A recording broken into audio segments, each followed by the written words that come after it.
So, here we are, once again. New day, new video, and well, it's finally time to get to a previously stated game for once. So, now's the time to do it. Shaq Fu, The Legend Reborn. The Legend Reborn, announced a whole 15 years after the first game, was first dropped via an Indiegogo crowdfunding campaign in March of 2014. And much like every crowdfunded game out there, it went spectacularly. Much like the original Shaq Fu though, I'm here to find out if this game is any good or not. I feel like Legend Reborn kind of slipped out under the radar, so much that I didn't even know it got fully released until a year or so after it dropped. Looking at the review scores, it certainly doesn't paint a pretty picture for this game. But review scores can be deceiving. I came out with a more positive feeling of the original after all, and maybe this one will be exactly the same. Before we get to the game proper though, let's take a look at the Indiegogo campaign that managed to bring it to life. Being announced via Indiegogo did rub a few people the wrong way, most citing that Shaq Fu is a multi-millionaire, and if he really cared about this project, he'd just fund it himself. I don't know about that sort of logic, since games, even simpler ones, aren't exactly cheap to produce, and if you can get the community to back it, I mean, why not? As I noted, the Indiegogo was dropped in March of 2014, its main headline being, Shaq Fu returns, and this time we won't foo it up. A fairly low bar to hurdle, but a bar to hurdle nonetheless. The Indiegogo was posted by Big D's Productions, a studio that boasted talent from a ton of AAA studios and promised a, quote, solid, addictive, kick-ass game. With this lady promising it would be a cross between Streets of Rage and Devil May Cry. Think Devil May Cry with an old-school Streets of Rage feel mixed with classic Shaq humor. They also promised a laundry list of features including play as Shaq, an intricately designed combo system, different fighting styles, moves, and abilities, challenges for the best players, and adaptive AI, hordes of unique, varied enemies, awesome bosses, playable bosses after defeating them, well-designed, beautiful levels with interesting progression, fully destructible environments, a wide variety of melee and projectile weapons, modifiers that change your appearance and skills, cooperative gameplay, online verses, secret areas, a villainous antagonist by the name of the Black Star Ninja. There were also some pretty crazy perks promised too, personal character art of you, getting a special move mocapped into the game, making music for the game, concept art for the game, a bevy of sick merch, and even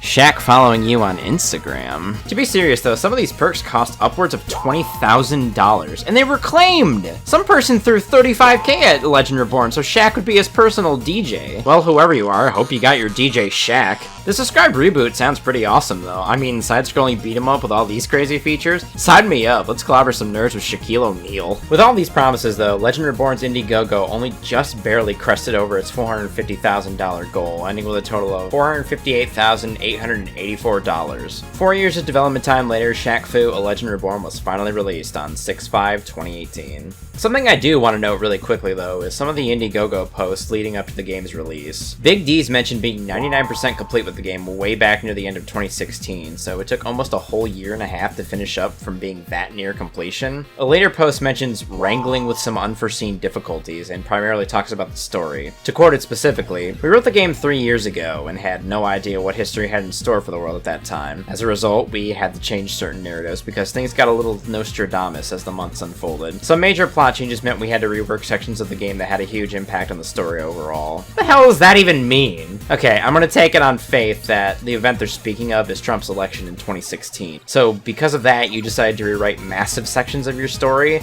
But why? What did you plan that you needed to change so much? Or maybe they were just trying to cover their asses or something, I don't know. I guess I just have to see this edgy, satirical cult classic they believe they had their hands on with this game. So, let's get to the game now, shall we? You know, this beat kinda slaps, not gonna lie. Legend Reborn begins with the origins of Shaq O'Neal in this world, being a baby that was tossed into the ocean and left for dead by unknown forces. Fortunately, a peasant lady from the village of Hunglo was on the docks and plucked Shaq from the jaws of certain death and began raising him as her own. A young Shaq is bullied relentlessly by the other Chinese kids, quickly gaining the nickname Sasquatch due to his large size and large feet. Fortunately, Master Yi sees great potential in the boy, and after insulting him a bunch, those kids just jealous because you such big boy. I mean, your turds must be bigger than their heads. Your feet must be the size of... I get the point. Decides to take him on as a student and teach him the martial arts, as well as taking on a more illegitimate interest in him. I seen you looking at me when I do them high kicks. What? No, I'm just watching your technique. Well, this is why you had me wax your rickshaw to learn the moves? Exactly, the moves. So what was the mankini for? It improved past posture. Ah, the perverted master trope. Always a classic. Shaq becomes a master of the martial arts and begins a simple life as a rickshaw driver in Hung Lo until his master tells him, Shaq here, a time will soon arrive when your strength will be needed. When?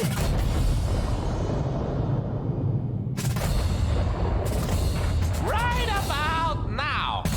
Shaq flies into action to help Hung Lo against the attackers, and the game proper begins. In a departure from the original Shaq Fu, Legend Reborn is now a side-scrolling beat-em-up. You still control Shaquille O'Neal, obviously, but basically that's where the similarities to the original end. You have your basic strikes to pulverize your foes, on top of the size 22 attack, which builds off the aforementioned basic strikes, and is basically the Fort of Gork from Warhammer. You then have your super move, which functions as your get off me button, but it only drains your power bar, not health like in most beat-em-ups. Shaq's super is a ground pound, which only costs half the bar, so you can do it twice if things are looking real dicey. You also have this dashing attack that stuns basic enemies. It's a useful tool, though I can't say I ended up using it much. Then there's the roll, which kinda sucks. It's supposed to be an evasive move, but it really doesn't feel responsive enough, nor do I feel like it gains enough immunity frames to even be useful. You're better off just using your jump, or just running out of the way of an attack as opposed to using this thing. As you battle across Legend Reborn, you'll also find the occasional weapon to pick up and use. They come in two varieties, club and bowling ball. I can't lie, I do love the bowling over sound effect that's used when you crush your foes with a thrown weapon. The monotony of thrashing people with your basic moveset is mixed up every once in a while with special insta-kill animations. I have no idea how these are triggered, but they're nice little animations that help shake things up a bit. Though to complain, I'd prefer if these moves were 1. Doable via certain combinations, and 2. Had actual effect. Like the spike suplex, for instance. I think it'd be good if it created your grab target and did damage to those caught in the AoE from the impact site. This game isn't Streets of Rage 4, but the gameplay works. It's fun enough, it functions, and it isn't overly frustrating to deal with. It's fine. Moving back to the story now. Over the course of this first level, exposition is dumped liberally upon you. You quickly learn that Shaq's birthmark is the mark that belongs to the Chosen One who will defeat the demon Yenlo Wang when he rises to take over the world. You also learn that Yi is a guardian of Earth, and that Yenlo Wang's plan to take over the world involves stupidifying the populace with celebrities who are secretly disguised demons. It's a simple story that's been done a billion times before, to be honest. A shadowy cabal of monsters secretly planning a takeover of Earth via mass media isn't anything too groundbreaking. If you want a better version of this, go watch They Live instead. My video will still be here when you get back, I promise. You battle through the streets of Hung Lo and encounter your first boss, Frizzle, the game's analog for Chris Brown. At least I'm pretty sure it's Chris Brown. Not used to fighting a dude. Ah, okay, it is Chris Brown. I laughed, and I definitely should not have. If I had to describe the humor in this game, I could probably say that it's South Park, but not written by two comedic geniuses. The jokes can be very hit or miss, can be lowbrow at times. Guan Yu will finish you off! He better have big hands! And its character parodies can be a bit on the nose. Actually, if I had to akin it to something for real, it'd be one of those Sharknado movies. It knows what it is, and it doesn't take itself seriously whatsoever because of it. It definitely takes a certain type of person to enjoy that, and fortunately, I am the type of person that enjoys trash like that. What is the 5 fingers say to the face? Slap! You turn the beat back on Frizzle and continue onward, eventually running into the game's other combat mechanic, transformations. You pick up the throbbing pistons of the Big D and get a fun transformation sequence a la the Ronin Warriors and armor up for battle.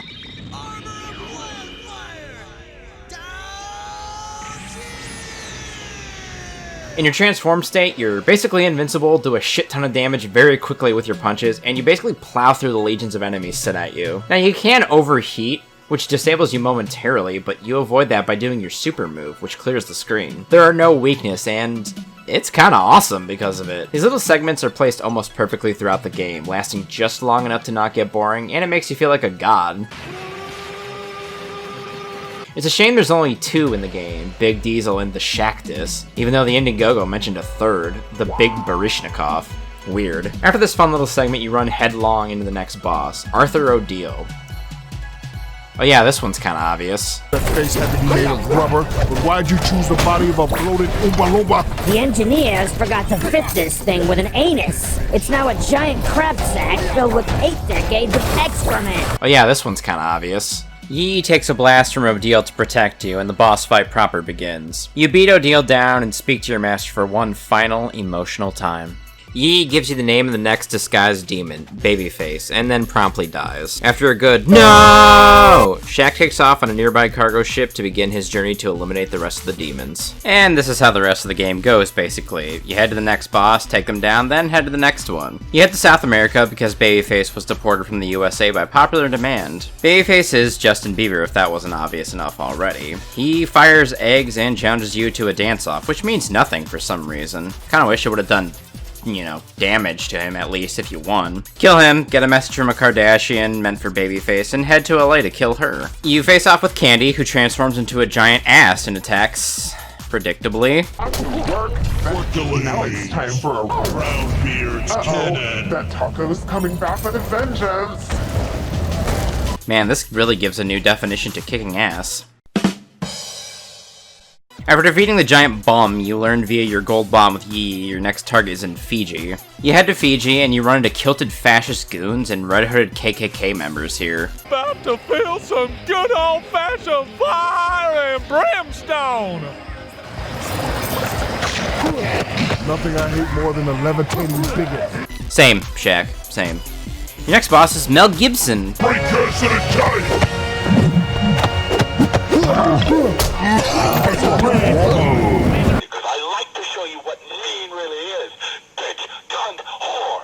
You kill old Mel, chase his spirit underground, learn what the prophecy means exactly, and realize that Hung Lo was under attack by Yenlo Wang. Michael Moore as a whale saved you as a baby, apparently, and takes you back to Hung Lo after your globe-trotting assassination exploits to take on Yenlo Wang himself. Herself. You learn here that Shaq was actually adopted by Yenlo Wang as a baby, and she was the one who tossed him into the ocean after learning his birthmark meant he was the one that would kill her. You fight every enemy type on your quest to Yenlo Wang before finally getting to throw hands with her. You pummel Yenlo Wang and bring it to her tyranny, bringing peace to the world and allowing Shaq to return to his simple life as a rickshaw driver. But surprise! Yi is still alive, and surprise! There's still one demon left alive. Kan Yi. Shaq and Yi dash off to take him down, and the game ends on that cliffhanger. And that's it. Okay, admittedly I don't think that was bad at all, but I've played worse games, but where's the rest of it? Okay, it's $20 now, so a bit of a budget title. I'm not sure if it's decreased in price over the years or not, but where's the rest of the game that was promised? In fact, let's take a look at that list I had earlier and see exactly what made it in. Play as Shaq. Well, yeah, there you go. An intricately designed combo system. No. Mashing attack with an occasional size 22 thrown in is not what I would call intricate. Different fighting styles, moves, and abilities? No. None that I can see, at least. Challenges for the best players. There's difficulty levels, so I'll give you a half C on that one. An adaptive AI? No. I don't think the AI knows more than just run at Shaq and fight. Hordes of unique, varied enemies? Well, there's 4 different types of enemies at least. Flunkies, women, mages, and fatties. Each variety, even though they share the same basic skeleton, do have different abilities from one another. So I guess I can give them that one at least. Awesome bosses? I mean, not really. I thought Yenlo Wang was pretty awesome, but a giant farting ass and an egg-firing Justin Bieber who challenges me to a dance-off aren't particularly awe-inspiring. Unlockable bosses? Nope. Just Shaq to play as. Well-designed, beautiful levels with interesting progression? I mean, I think the art style's nice, but interesting progression? You just go forward. Half C. Fully destructible environments? Objects react to your ground pound, but that's about it. This ain't Red Faction Guerrilla, that's for sure. A wide variety of melee and projectile weapons? There are 2 types with multiple skins. No.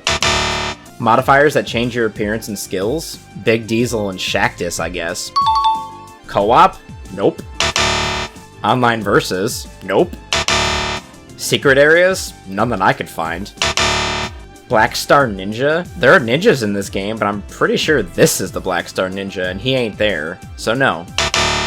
Not to mention that, in total for my playthrough, which included 2 deaths and 1 game crash, Legend Reborn totaled only 2.5 hours long. I'm not one of those people that thinks every game needs to be 100+ hours to be worth any amount of money, but 2.5 hours? Seriously? That's fucking pathetic. I've played Flash games that have taken me longer than 2 hours to beat. As dumb as it sounds too, I'm not particularly a big fan of the fact that this game doesn't reference the OG Shaq Fu at all, barring some street signs that bear the names Kaori, Set Ra, and Nazoo. Which stinks since, well, Kaori had concept art for this game, though she was referred to as Crazy Kaori for some reason. Perhaps she was meant to be that second player character for this rumored co-op mode that never happened. Not to mention, it seems like this game went through a very drastic art style change since its announcement, moving away from its more realistic look to a more cartoony one, which I'll say is for the better. I will compliment the cutscenes in this game. They do look really nice. Plenty of work was put into those. The gameplay also seemed to change pretty drastically from the promised Streets of Rage Devil May Cry crossover that one lady promised us. Thinking back to that Nostradamus post on Indiegogo, I have to wonder what changed story-wise as well. I mean, you literally have a Trump XP in your game. This election can't have affected anything, really. Part of me thinks this post was just to cover their ass since they delivered a short game, but I can't confirm that suspicion, obviously. So I'd like to end this video with a call-out, even though, well, I clearly do not have the clout to do so at all, but here it goes. If you worked on this game, be it with story, or if you got into the game via perks, I'd like to hear from you. Let me know about your experience in working on this game. Can you enlighten me at all as to the plot changes that happened because of 2016 or 2017? If you contributed art or music or whatever, did it make it into the final product, or was it something that was cut? Let me know, please.